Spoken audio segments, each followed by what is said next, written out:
And we're back. Welcome to Live at 5. I'm Alexis Dennehy and I'm here today with Rachel Hannam. We present these live streams to make high quality yoga and psychology accessible to the general public. That's you. So we love it when you engage. Please feel free to drop us comments anytime. We are building a collaborative, a trauma-informed network. And personally and professionally, we're both intrigued about what integrated wellness looks like in the real world. So great to have you here, Rachel. How are you going? Hi, Alexis. Thanks for that intro.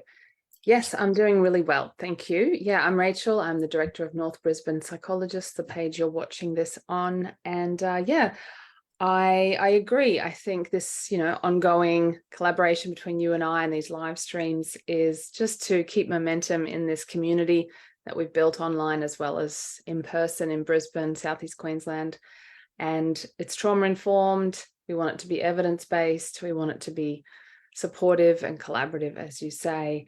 And today we're going to talk about a very broad topic, which you and I have been talking about, Alexis, on our walks along the river in the last couple of weeks. So we thought we'd bring this topic. This is often what we do, right? We talk about something on our river walks and then we say, how about we do a live stream about that topic?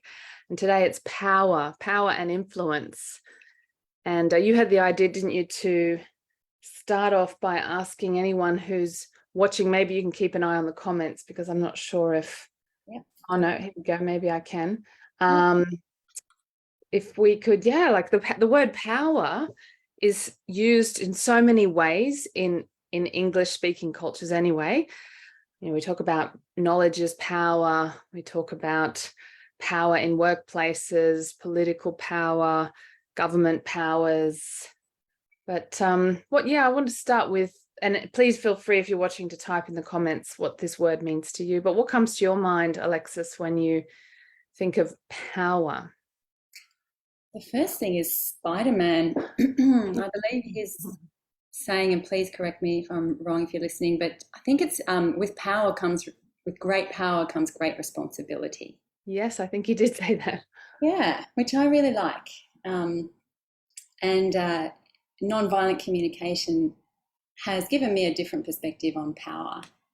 And that in itself has been very empowering. So I think, my particular interest is in how do we use our own internal resources and internal faculties to cultivate, harness, and direct our energy, which is my experience of power. What about you, Rachel? What does power bring to mind for you? Well, now I'm thinking of superheroes and Marvel movies and superpowers, which are often such wonderful archetypes and fables about power and the misuse of power and the appropriate use of power. So that's interesting. I hadn't thought about that before. Often when I talk with my clients about power, what I'm referring to is their ability to find themselves in what I call the psychology of choice. So I'm often talking about recognizing what choices we have in life. And so as a therapist, I see that people can empower themselves to take action, effective action to meet their needs. As you've said in the spiel, one definition of power is the capacity to take action to meet needs, our own needs or other people's needs. And in the article we shared earlier, kind of pre-reading for people, it referenced a bunch of types of power. I think it was 8 or 10 types of power. And these are the kind of models that I learned in undergrad psychology. Legitimate power that comes with having a role or status, expert power, which comes with having specialized skills and knowledge, referent power, which comes with being liked and likable and people wanting to kind of be connected to you, coercive power, which is the ability to punish, and reward power, which is the ability to reward. And there was a couple more in that article that I liked, reframing power. And I think I use reframing power with my clients a lot. And I help them reframe their thoughts, their perceptions of themselves and others, and then they teach themselves to do that. And there's great power in being able to manage our mind, regulate our emotions, and take new actions. So that's probably what it means to me most of the time. Yeah, managing our minds is something I think is particularly relevant in today's informational age. Even the power to separate from, the power to detach from, power to quieten, to settle, sometimes even the power to rest, to restore power. Yeah, I agree. The article is wonderful at starting to identify different forms of power. And for anyone who does get a chance to read it, it's quite a cool exercise as you go through the different types to even just jot down a few examples for yourself of the ways that it shows up. For example, the reward one you were speaking about, I was thinking, yeah, I could really benefit from that with my kids, incentivizing them to do more housework, for example.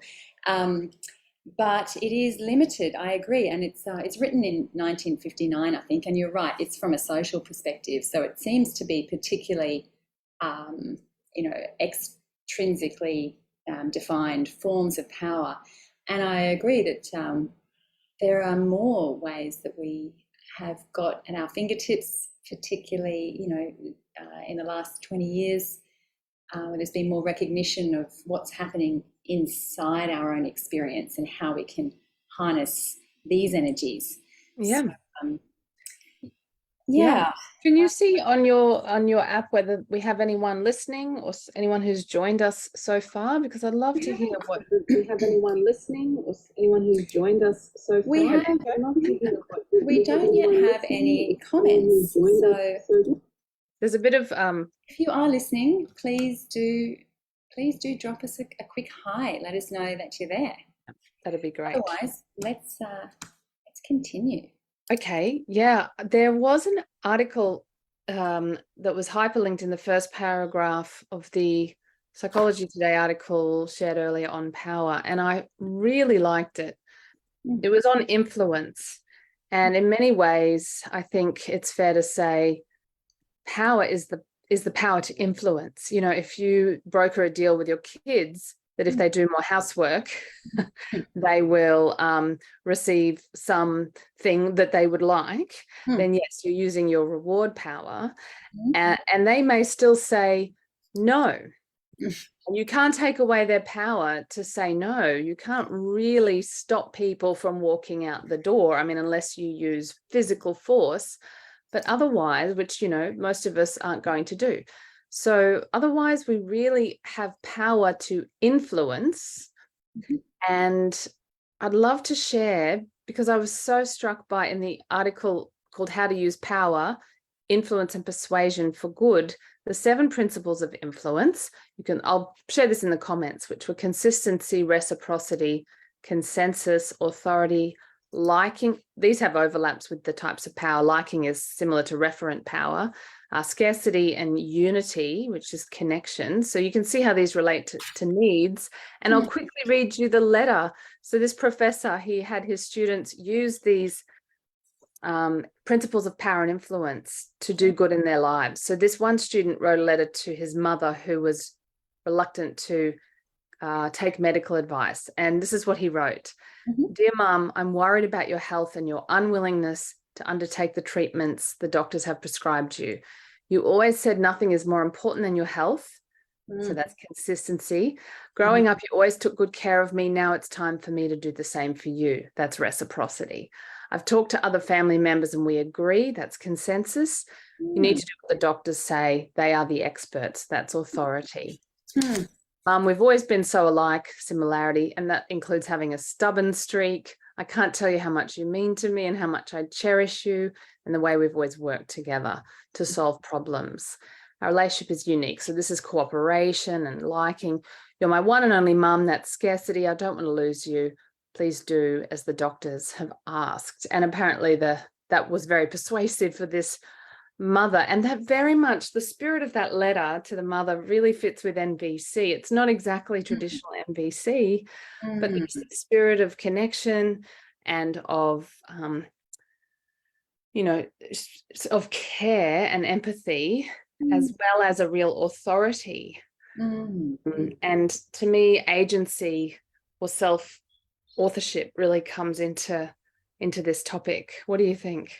I like that. Self authorship makes good sense, and I would agree.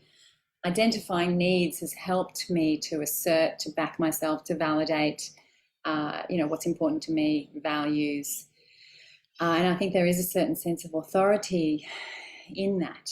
It's almost like informational or knowledge-based power, as well as was there something around, the reframing, yeah, and the referent. It's quite easy to like someone, or it's easier to like someone when they come with, good reasons, personal reasons based on love and connection. Yeah, so there's all these kind of models and theories. Psychology is so heavy with this, but now that I've been a psychologist for over 20 years, what I tend to do is, it's like the raft in the Buddhist parable. Like, I don't need the raft anymore. I've got the gist. It's taken me where I needed it to take me. Now I'm just going to go from my experience of, because the other thing that comes to me when we're going to talk about our experience of power, we need to also talk about powerlessness. When do you feel powerless? Why do you feel powerless? And how can you deal with a state of powerlessness and hopelessness and helplessness? This is such a topic that comes up in my work with clients. And what gets in the way of us finding our power in the world? I think these are really good questions. And Zara has written something that relates to, I think she says, being vulnerable and kind and speaking from your heart. And yeah, Zara, I think there's a lot of power in that. Agreed. I'd have to agree that language has been the most powerful tool in my world. And when you talk about powerlessness, it's been when there's been a lack of words to be able to describe my experience or to validate my point of view or my perspective, not even necessarily in an argumentative way, but in a way that helps me to stand in what's true for me, as opposed to at the whim of even conditioning or external viewpoints. Language has been incredibly powerful, and definitely nonviolent communication provides a really clear framework for applying that power in a way, as you mentioned in your the prelude to this, Rachel, that's power with as opposed to power over. That's my understanding of Marshall Rosenberg's intention, that power can be a shared experience. And that may be what helps us to shift from a negative perspective of it to something that is really constructive, really helpful for all of us. Yes, and you put in the spiel here about traditional views include the power to coerce others. Within the NVC framework, we call this power over, but let's recognize power with the capacity to meet our needs in a way that allows and invites others to meet theirs, which enables us to meet more of our own needs in the long run. Because as I always remind people, and they often find this, quite a useful thought to make it conscious, is we all have a need for contribution. We all have a need to give support as well as get support, to give love as well as to receive it, to give care and receive it. So that need for contribution is universal. You'll hardly meet anyone who doesn't want to make a difference in some way to other people's well-being. Yes. Yeah, I like that you've reminded me that power, even in a small way, helps me to contact what power is. And the definition there was that power is the ability to meet our own and others' needs. Is that right, Rachel? Yeah, the capacity to take effective action that will meet needs that might be our own or other people's. And if you look at those models of power in the traditional psychological frameworks, referent power, reward power, reframing power, and these are all about meeting needs. They might be the physical needs and financial needs. They may be social needs. They may be psychological needs. You know, let's face it, if our boss tells us, well, you and I don't have bosses, but most people have bosses. And if the boss tells you, you know, you did a great job on that report or you're doing really well, they have power in that moment to express their gratitude, their acknowledgement. And that usually has a profound effect on the person receiving it because it meets needs for acknowledgement and recognition and a sense of contribution. So, you know, for me, a framework of power, a model of different types of power is a little bit deficient if it doesn't explicitly say which needs are being satisfied or not through that use of that type of power. Hope that makes sense. It does. Well, what I'm hearing you say is that a needs-based approach gives more motivation. It gives us a why we are applying our power in the first place. Um, for example, one of the forms of power that was listed was agenda, which I had to really reflect on. But Yes. in our kind of hyper-stimulated world, it can be a really powerful thing for someone to say, okay, well, this is why we're here. This is our objective. We're here to impart knowledge. We're here to provide high quality services. We're here to provide access to health and wellness. It just helps us to stay on track while we assimilate the large amount of information that we are exposed to. I hadn't, until we Googled it yesterday morning at our cars in the car park, I hadn't come across it named that way, agenda power. And then I thought about it a lot yesterday.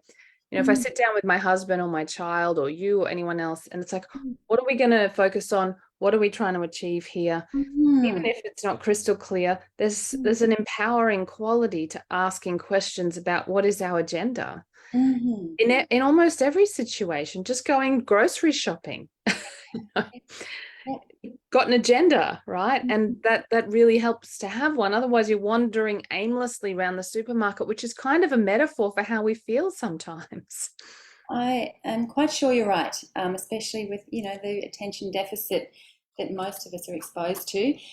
Intention, even, which is a slightly broader, slightly more flexible than an agenda, has the same potency to it. Okay, well, we have an intention to build a collaborative community. The chances of it happening are so much more. They're so much more powerful. Right. It is about intention. That's absolutely true. So let's talk about, I reckon two things are going to give us a practical focus here, speaking about agenda. Yes. One is the barriers. In psychology, we always, and probably in your line of work too, always talking about the barriers, because we want to sort of minimize the barriers to, reaching our goals, if I can put it that way. And then we want to know how we're going to get there once we've dealt with the barriers. So as I said before, or maybe I didn't say it, I see the barriers to our own personal power and using those various forms of power that we have access to. We can have barriers in the form of beliefs, negative, unhelpful beliefs that generate stress, anxiety, thoughts that generate anger. So I see anger and anxiety as being very mixed in with our cognition, our beliefs and our thoughts. And in my experience, these are the emotional and cognitive states that present a barrier, partly because of our physiology. I don't know about you, but when my physiology is really heightened, I don't think very clearly. We call that emotional flooding. I can't access my wisdom and my good knowledge and good ideas. These become barriers to me accessing my personal power. So I think we need to deal with anger and anxiety and fear as part of this. What do you reckon? Okay, that's really landing for me. Um, Anger, anxiety, and beliefs. Yeah. And I want to say one more thing, because I know this is really landed for some clients. Anger feels like power. When I'm angry, I can feel and judgy, not just angry, but full of judgment. It feels like power because there's adrenaline and cortisol. But most of the time, I think it's a false power. It's a false sense of power. For me, my true power lies in feeling more regulated, more calm, more in control. Yeah, I agree. And it's a bit seductive and a bit elusive or delusive when we're in an angry state, because it's seductive. We think we're, so powerful when we raise our voice and we shove our opinions down somebody's throat. But it isn't. It doesn't really influence them other than for them to get really defensive. And, then we've got this power over power struggle. Yes, Mm. you're absolutely right.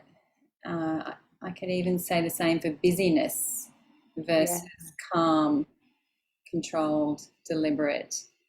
And yeah, there's some almost countercultureness required, I think, to access that kind of power. I agree. In contrast to this loud, hypey opinions or the exciting, distractible, stimulation or busy, just busy. Whereas true power is, yeah, calm. That really helps me to calm down, and I feel even more connected to my center, just you're saying that, an easier voice. Thank you for that reminder. How is it related to our beliefs? What's your experience there, Rachel? Well, I define beliefs as more of an unconscious set of thoughts that have been internalized or messages, and thoughts come out of beliefs. Although thoughts can just, thoughts are many and varied. But the cognitive component to me here is the story we're telling ourselves, and the story we tell ourselves about a person or a situation or about ourselves can come out of our beliefs, but it could also just come out of our primitive instincts to want to defend ourselves, and in doing so blame others. So in an angry state, our thoughts and beliefs may be along the lines of, they did this to me, he doesn't care about me, she wanted to hurt me, and then the labels and the should thinking and just all of this judgment thinking, all of the jackals, as we call them in NBC, which is Rosenberg's motif. The jackal is the symbol for all of the thinking that gets in the way of compassion and self-compassion, inference and labels and criticisms and just negative evaluative language. And as you say, it's counterculture because that's everywhere in our culture. So we can do the top-down thing where we can talk to ourselves quite deliberately. In English, we say on second thoughts, which means that often our first thought is conditioned. Our first thought is automatic. She doesn't care about me. She's just out to get me. They shouldn't do that, whatever it is.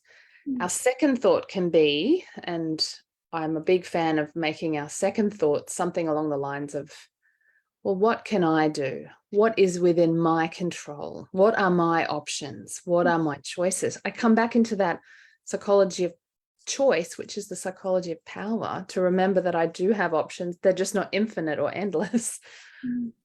And I might talk to myself if I'm feeling particularly anxious. For example, something not everyone knows about, not many people know about me, is I get anxious in supermarkets. And I don't quite know why to this day, but when I'm in the supermarket, if you ever walked past me, ran into me in the supermarket, you might hear me talking to myself. I've got my little inner Alexis or my little inner coach, my little inner cheerleaders going, you're amazing. You can do this. You're so fine. Some people find some things hard, but it's okay. And I'm just talking to myself the whole way through aisle 11 and aisle 12. I'm kind of coaching myself so that I can come back to calm, and I tell myself to just focus on the next thing and the next thing, and literally one foot in front of the other, because my nervous system starts to get really dysregulated in that environment. And I reckon people listening might relate to that. We've all got our triggers, right? Mm-hmm. And so I use top down and bottom up. So I use top down, I talk to myself like a really kind friend. And then I do bottom up by breathing deep into my abdomen, slowing my steps, feeling my feet, so I can stay more in my body. And then my anxiety is at manageable levels. And then I have the power to finish my shopping trip and get all the things on the list. Because I have once abandoned a trolley, just once abandoned a trolley with groceries in it because I couldn't finish. I had to leave. And that's kind of a vulnerable story for me to tell people as a psychologist, but I didn't manage my own mind and my physiology, and it got the better of me this one time. It was such a powerful learning, and it took away my power to do the thing I needed to do. And it's just one little story, but I think it applies in so many different scenarios. Thank you for sharing it. We've all got places that trigger us, situations that trigger us. That's incredibly helpful to have some top-down strategies and some bottom-up, mindful awareness, sensory grounding. Yes, the self-talk, yeah, I agree, is really powerful. Self-companioning, self-association, I call it, as opposed to separating and splitting off. I'm so pleased you've got strategies for power. Sometimes even just getting through is powerful. That can be really powerful. Yes, that's right. So we've got to have an awareness of our barriers, which are sometimes external and out of our circle of influence. But very often our barriers are internal, and we want to find ways to compassionately, deal with those barriers. And then I guess step 2 is have the skills, and shopping is not a hard skill. You look at the list, you find the things, you go to the checkout. But other times it's more complicated, and it might be a delicate conversation or a difficult conversation. And we don't get taught the skills in high school for that usually. So but one option we all have is to go on the internet and go out and find courses and websites and videos where we can start to learn, and books, we can start to learn more skills, whether it's around communication and conflict management or, other things, voicing our emotions. There's, many skills even within that skill set. And, having skills and knowledge is power, as they say. And we're lucky to live in a time where we can access knowledge. Yes. Yeah. And where stigmas are being broken down so that we can share our vulnerabilities on a Facebook Live. Zara says, thank you for sharing your story, Rachel. And Steph says that her childhood history gets in her way. And she talks about bullying at school and emotional abuse at home. Yeah, I wonder if we might circle back to even a few little tips on managing beliefs. You were talking earlier, Rachel, about, I'm telling myself, which my understanding is it's about recognizing that that's not the whole story. It's just part of it. Would you tell us? My heart goes out to you, Steph, because I know it's multi-layered. What happens earlier in our life is, we get the unprocessed, unresolved emotional state, which can be re-triggered much later in life. And we do form beliefs that end up in the unconscious that, I don't deserve, or I am not worthy of, or, I can never get what I want. And these kinds of negative core beliefs get in the way. So there's fear that gets in the way. Then there's the distress response, which can be re-triggered, that gets in the way. And that's all tied up with unconscious core beliefs that can get in the way. I mean, this is the work of therapy. and of drawing from multiple sources, body-based work, psychotherapy, so we can work on the beliefs. And it's a long game. It's a long game to play when there's childhood emotional abuse and neglect. And there's many of us. There's many of us, Steph. And keep going, press on. You're here, you're in this community, you're doing what you can. Keep going. Definitely. I've written down 3 steps that I've heard you just speak out organically, Rachel. I'm telling myself, so Steph, it might be, I'm telling myself that I'm not good enough. That may have come from something that happened in the playground. Who knows? What are my choices? You've said, Rachel. Okay, well, if I've recognised that that's what I'm telling myself, well, then I have some level of agency to choose to engage further in that thinking. And I just want to really emphasize how simple that sounds and how hard it is to do. Because I know when I'm triggered, I forget to ask myself, what is in my circle of control? What are my options? It's very, very, very easy to end up complaining and feeling righteous, indignant anger and feeling like an innocent victim. And we've all done that. Have you ever done that, Alexis? Oh my God. Today.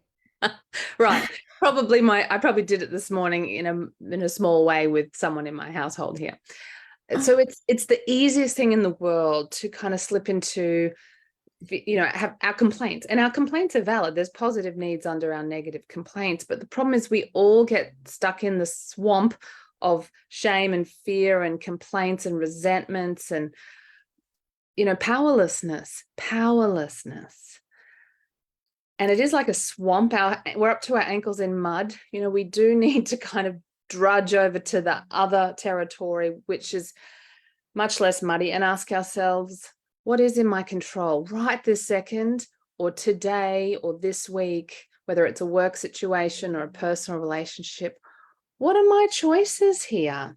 And if I'm not sure, I might give someone a call and say, I just need to talk through my situation because I'm not sure what to do, which is really a flag to say, I need to talk through my options. And it's so empowering even just to know I have 2 choices. I have the choice to keep things the same or do things a bit differently. We never don't have choice. Even the political prisoner with the gun to it's a terrible analogy, but with a gun to his head still can, speak or die. It's a very harsh scenario, but we never don't have choice, but we forget we have choice. We forget that there's always something we can choose a bit differently. Sorry, I'm going on and on now, but I'm pretty passionate. No. I think these are messages we can't hear enough. And that's where pen to paper is so useful. I know that journaling can be written off as, frou-frou, but just breaking it down, I'm telling myself, Yes. my choices are A, B, even if that's it. And maybe insert needs in there somewhere as well. I'm telling myself this story, my needs are this, my choices are this, because that fits with MVC, doesn't it? Well, it does, and I'm still not sure that we've really got the message across about the beauty of the needs. So some of the new ones you've suggested today were power in my world, a need for power in my world. I love that one. And you gave a few early as well when you were reading through the letter. But yeah, language around my needs. Consensus? Yeah. Anyhow, it's a bit of an aside, but we can pop in the notes a list of needs because okay. I think that's something to keep highlighting. And then the third step that you've mentioned, which I still think, we can't spell out enough, is the self-talk, because that's really what we're doing, whether it is I'm not enough, I'll never get it right, I'll never yada yada. Lexi, are you feeling because you're needing, Steph, are you feeling vulnerable because you're needing respect? Steph said Even when I should feel safe in a professional environment, my past gets in the way of voicing things that could possibly be very important. Yes, Stefan, you're getting there. The fact that you're speaking this out now Mm. means that the next therapeutic session, you'll probably go to that important thing.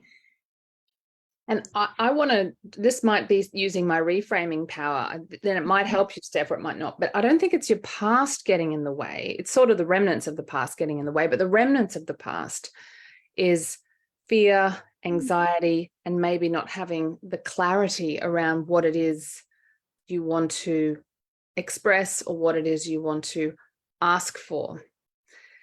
And yes, I know that the past echoes into the present because of our past experiences, but I think it's more precise. It's not precise to say the past gets in the way, but the feeling state and the cognitive state, our internal state, is what gets in the way of us getting clarity, which is a need, recognizing, what we're feeling. That's not the core of the model, though, but it is very helpful to name what we're feeling, what our needs are, and what our options are, which starts to get us towards the territory of requests. And if there's a lot of fear and anxiety that comes up around doing this, it makes sense. That's your conditioning from the past. So that fear is getting in the way. And this is what courage is, right? This is everyday courage, is your voice is shaking and you have a go anyway at either expressing what's important to you and or asking for what you want and need. It's a risk, it's emotional exposure, because the other person may not fully hear you, or they may not say yes to your request. I still shake in my boots sometimes when I'm expressing what's really going on for me or asking for what I would like. It could be just the simplest thing, like in our walk the other day, Alexis, I asked you if we could change the subject. Right? Do you remember that? It's a great thing, yes. And it was sort of abrupt, but it was like, I really want to talk about something else. And I felt a moment of vulnerability, like a bit shaky, like, oh, is it going to be jarring? But I think we need to be vulnerable, and a bit of emotional exposure. That's courage. Otherwise, we just keep sweeping what we want under the rug, sweeping our feelings under the carpet. Yes. Yes, it goes back to what Zara's written about power as being vulnerable and kind and speaking from your heart. That's what comes up for me. Certainly the heart coming out through the mouth, and the courage coming out through the mouth in the sharing. Yes.